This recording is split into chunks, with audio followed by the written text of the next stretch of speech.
Did you know that 90% of an iceberg remains underwater? What we may see as something small is actually 10 times bigger than it looks. We find these abstractions in the animal world too.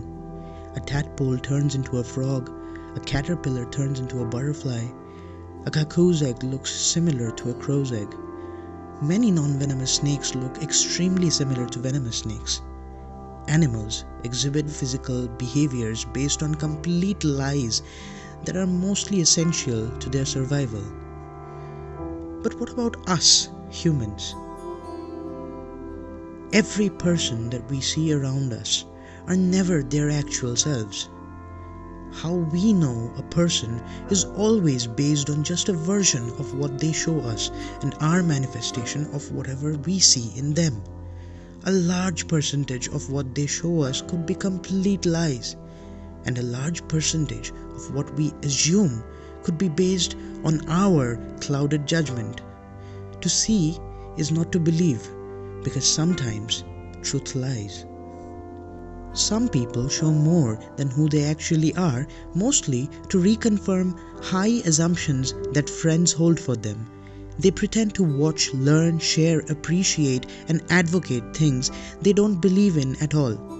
Often, most of what they share is hardly a recommendation for others, but more of a self-advertisement. Look, I know this film. Hey, I know Freud's name. Carrying heavy names on their shoulders to the grave becomes a habit for them, till they've somewhat accepted into the creme of society. These fake acts are well evident to some, but completely hidden to most untrained minds. This is shameful because oftentimes they will just read a review instead of experiencing the craft to its entirety, and then share it with their valuable comments, proclaiming their love for it or bashing it vehemently, depending on how the world is taking it. These people often become influencers, even though they are not influencers at all. They are self-advertisers. Following these people also create a viral effect of sorts. Everyone suddenly starts loving a piece of work because why? Because it is trending. Even if it is complete trash, or even if they don't understand it, they have to speak good about it. And why? Have we lost the capacity to think for ourselves and have our own judgment about things? Or have we been silently influenced? Speaking of lies, I can tell you for certain that the accent I am using to speak here is not the accent that I use while speaking in general. So people who will know me through this video will only assume that I speak in this fashion and may get surprised later on. Moving on, then there are people who hide more than they show. Now this is where it gets subtle. It's an abstraction. It's based on the realization that if those people show only their good sides, we will just assume they're good. Remember, they are not the ones telling us the lies. We are telling the lies to ourselves based on half-truths. We are all expected to be good because we show only our good sides, our acceptable sides. But they get deeply disappointed and sometimes shattered when they discover that we are not one of those good ones. So we hide it. A teacher once told me, never idealize anyone. Over the years, I have realized that the suggestion this statement tries to make is to be aware of everyone's good. If you decide to eat ripe mangoes for nutrients to maintain your health, you are also deciding to eat all that sugar that can be detrimental for your heart. Instead, we must always try to follow what my mother once told me. Try to extract the good things from people and take it in. Keep the bad things out. Yes, do that. But to do that, you have to be critical towards a person's every move.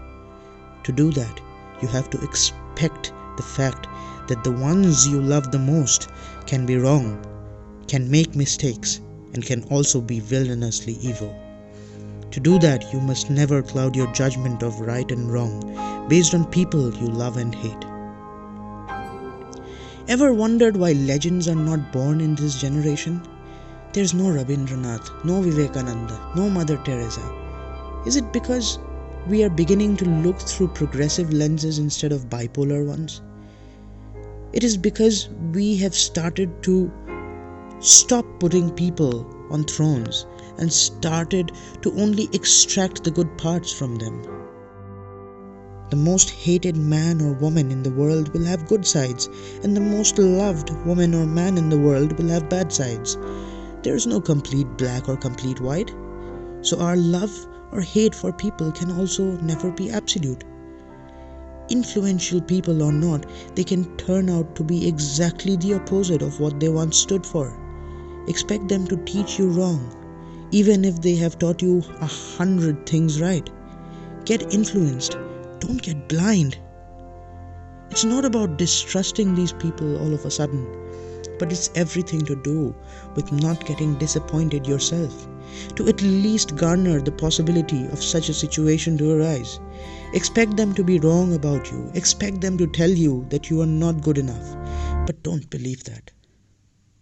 Don't you ever believe that. It could be just their wrong call. Don't take it in. Tell them confidently, you are wrong, and with a smile, keep moving forward. A few days back, for instance, I accidentally made a harsh critique of a fellow artist, which was a result of my serious lack of judgment. The critique might have come down heavy with a cost. This incident, in turn, has made me rethink the things I value, has provided insight into my own self as an incomplete person with gaps which should have been filled with broader perception. I should have known better.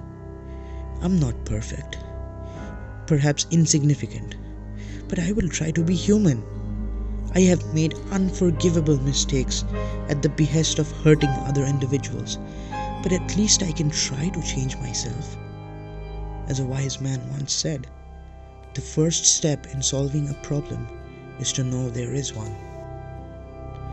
Let us also keep an open mind about the fact that someday good may come out from even the most hateful of people.